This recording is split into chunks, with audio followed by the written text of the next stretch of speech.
Assalamualaikum warahmatullahi wabarakatuh. Anak-anak SMP Islam tugasku yang Bapak cintai dan Bapak banggakan. Tugasku, yes. Baik, hari ini Bapak hanya mengulas sedikit untuk materi yang akan diujikan pada penilaian akhir tahun, ya, pada mata pelajaran pendidikan jasmani, olahraga dan kesehatan.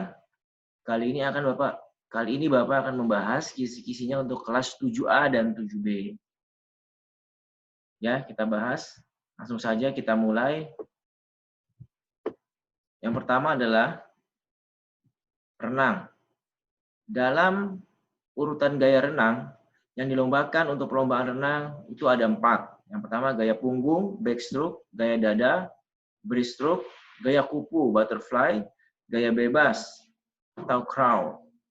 Nah, untuk lebih jelasnya kita akan masuk ke gaya punggung dulu yang pertama.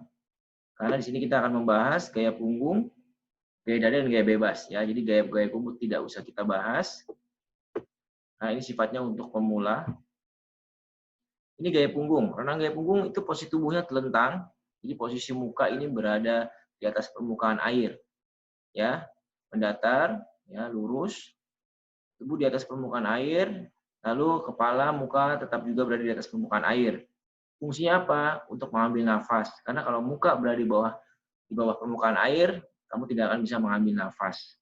Ya, perhatikan untuk contoh gerak. Ya, lihat tangannya diangkat, ini gaya punggung. Ini posisi muka di atas stabil, ya, seperti itu. Sangat mudah. Ya, pasti udah ada gambaran buat kalian. Berikutnya, yang kedua adalah gaya dada atau breaststroke. Ini posisi dada menghadap ke permukaan air. Ya, ini kebalikannya. Tadi terlentang, sekarang telungkup. Kedua belah kaki menendang ke arah luar, sementara kedua belah tangan diluruskan di depan dan menyamping sambil mendayu di bawah permukaan air.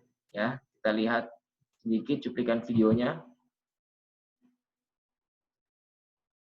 Ya, buka, lurus ke depan, buka, angkat ya. Ini pada saat tangannya ke samping, ya muka langsung ke atas bersamaan dengan tangan berada di depan dada. Ya, sangat mudah sekali. Diperhatikan. Itu gaya punggung. Lalu yang ketiga adalah gaya bebas. Ya, Bapak tidak tampilkan videonya karena gaya bebas ini gaya yang paling mudah di antara ketiga gaya yang lainnya. Posisi badan telungkup mendatar di bawah permukaan air. Nah, yang paling penting adalah ketika mengambil nafas. Ya, jadi setiap satu kali tarikan tangan ya atau lengan itu kalau tarikannya lengan kamu di tangan kanan, berarti kamu siap untuk mengambil nafas dan menoleh atau menengok ke samping kanan. Kalau tangan kiri, tarikan lengannya, berarti kamu ambil nafasnya di sebelah kiri. Tergantung kenyamanan kamu mana yang lebih enak. Ya, sampai sini Bapak pikir renang sangat ringkas sekali karena hanya 4 gaya dan 3 gaya yang kita pergunakan. Kita masuk ke contoh soal. Ini contoh soalnya dari bab renang. Ya, setelah kamu perhatikan tadi urutan gayanya, yang pertama, ya nomor 1 apa? Urutan gayanya yang pertama.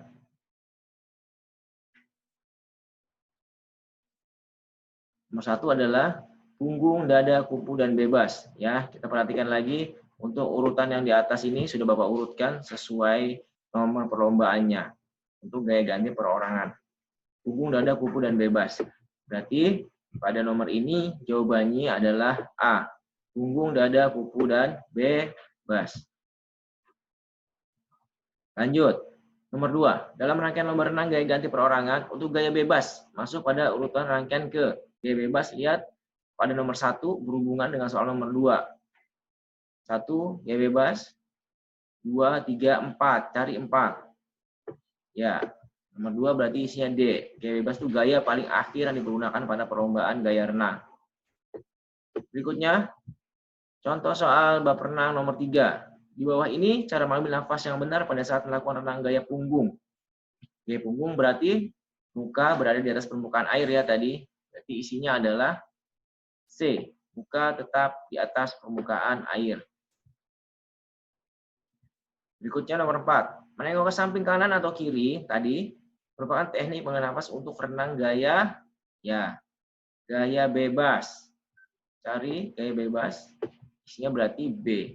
Ya, seperti itu contoh soalnya. Yang terakhir, gaya pertama, kamu tengok lagi ke soal yang nomor 1 tadi. Gaya pertama apa? Gaya punggung. Gaya punggung dalam bahasa Inggrisnya, ya, dalam bahasa pertandingan di luarnya di kancah internasional, berarti punggung membelakangi backstroke. Ya, berarti cari backstroke, isinya adalah A. Berikut ke materi selanjutnya. Ya, kita akan membahas di sini atletik. Atletik itu dibagi menjadi 3 nomor lari. Lari jarak pendek, ya lihat nomornya 100, 200, dan 400. Lari jarak menengah 800 dan 1.500 meter. Lari jarak jauh 5.000, 10.000, dan 42,195. Ini dinamakan dengan lari maraton. Ya, sudah jelas ya. Kita masuk ke berikutnya. Untuk lari sprint, ya, itu lari cepat tadi, sprint itu adalah lari jarak pendek. Lari jarak pendek itu digunakan dalam perlombaannya adalah start jongkok. Start jongkok dibagi menjadi 3 bagian. 1, bersedia. 2, siap. 3, iya. Lihat posisi bersedianya. Ya, posisi lutut menempel ke tanah, kedua tangan menempel ke tanah, ya, bersifat duduknya seperti orang jongkok. Cuman satu lututnya nempel, satu lututnya diangkat. Posisi siap ini sudah siap seperti orang ruku ya. Sudah agak menungging condong ke depan, siap. Yaitu berarti dia harus sudah mulai lari. Ini adalah tiga ini rangkaian untuk start jongkok. Berikutnya kita masuk kepada nomor lompat. Nomor lompat dibagi menjadi 4 sebenarnya. Ada lompat jauh, lompat jangkit, lompat tinggi, dan lompat galah. Tapi di sini kita akan membahas 2 nomor saja yang diujikan pada kompetensi dasarnya, lompat jauh dan jangkit. Perbedaan lompat jauh dan jangkit adalah dilihat dari langkah kaki pada saat sebelum menolak. Perhatikan, kita akan lihat dulu langkah kaki sebelum menolak pada lompat jauh. Ini lompat jauh. Nah, dia lari, balok titian ini yang putih, dia langsung terbang. Ya, jadi seperti itu.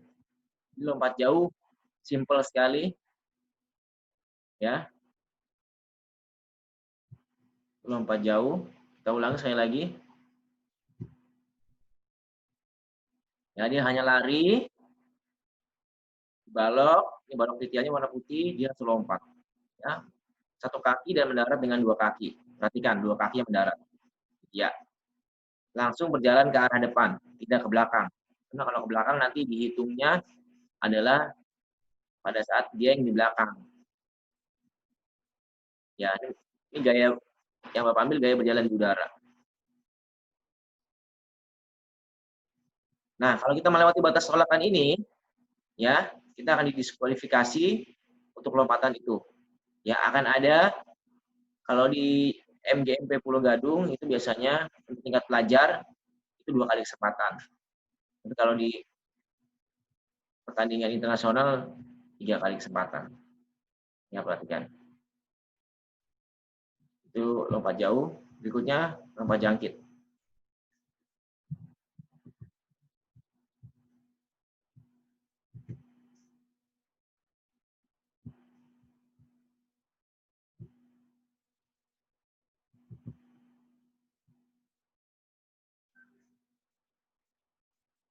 Ini lompat jangkit.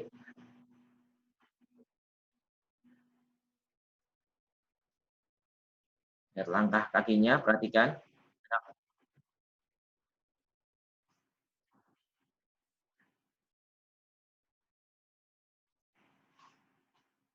Ya, kiri,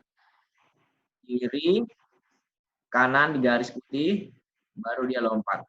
Ya, berarti 3 kali langkah ya. langkah ketiganya udah siap menolak. Ya, itu bedanya. Jadinya perbedaan lompat jauh dan nyakit terletak pada ya langkah kaki sebelum menolak di balok tolakan. Selanjutnya kita akan menuju ke soalnya. Ini contoh soal atletik. Aba-aba bersedia, siap, dan ya adalah masuk dalam kategori lari pada jarak lomba. Ya, tadi apa? Startnya sprint atau start jongkok terletak pada lari jarak pendek. Kita cari yang paling pendek di sini. 100, 800, 1200 semua benar. Ya, cari paling pendek 100 meter. Soal nomor berikutnya, nomor 2. 5.000 meter.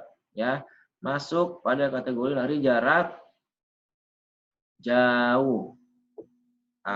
Ya, sangat mudah sekali kalau kamu perhatikan slide-nya, PowerPoint-nya kalau diperhatikan dari awal sampai akhir. Nomor 3. Dari video tadi, antara lompat jauh dan nyakit, mana yang menjadi perbedaan dari kedua gerakan tersebut? Kencangnya berlari, mendarat di pasir, langkah kaki atau berjalan di udara. Ya. Langkah kaki ya yang menjadi perbedaan.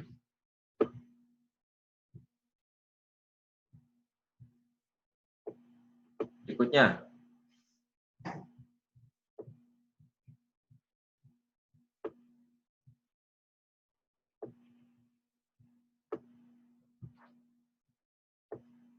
nomor 3 pada saat soal pada materi atletik.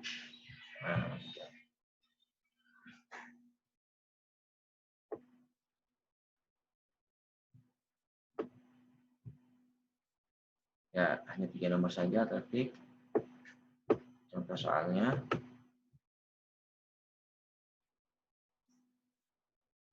Yang kamu perhatikan adalah lompat jauh, lompat jangkit. Lalu lari jarak jauh, pendek, dan menengah. Berikutnya, masuk pada bab terakhir yaitu pertumbuhan remaja. Kamu hanya baca saja ini di bab 9, pertumbuhan remaja. Pertumbuhan adalah bertambahnya ukuran baik berat dan tinggi badan. Itu namanya pertumbuhan.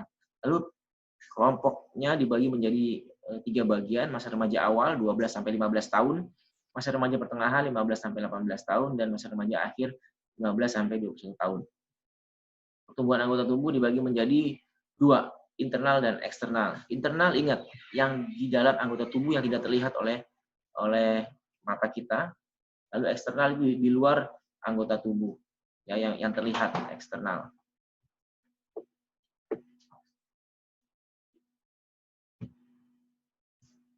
Faktor pertumbuhan fisik remaja dibagi menjadi 5. Faktor keluarga, gizi, emosi. Nah, kalau emosi ini kemarin ada yang namanya, kalau orang sering marah-marah, dia akan menghambat pertumbuhan pada hormon yang dinamakan steroid adrenal. Ya, kamu baca di bab ini, dan itu semua akan keluar pada ujian nanti. Lalu jenis kelamin, sosial ekonomi, kesehatan. Berikutnya 5. Ini akan keluar cara menghitung berat badan ideal. Rumusnya adalah tinggi badan dikurang 100 dikali 90% atau 90/100. Ya. Sudah usah Bapak ajarkan lagi karena sudah Bapak berikan contoh pada saat tatap muka kemarin pada saat sebelum COVID. Lalu perubahan mental remaja dibagi menjadi 2, internal dan eksternal. Mental internal adalah yang terjadi dari dalam diri sendiri. Contoh misalkan kamu suka pemarah, lalu apa? Sombong. Nah, itu namanya mental yang contoh negatif lah. Kalau contoh positifnya ya rajin, jadi pribadi yang baik, suka membantu antar sesama. Eksternal, dari luar diri seseorang, ya, jadi dari lingkungannya, lingkungan yang membuat dia memiliki karakter, ya, karakternya macam-macam. Kalau yang di rumah misalkan pembantunya banyak, lebih dari 1, ya mungkin karakternya adalah suka menyuruh, ya, karakter negatifnya.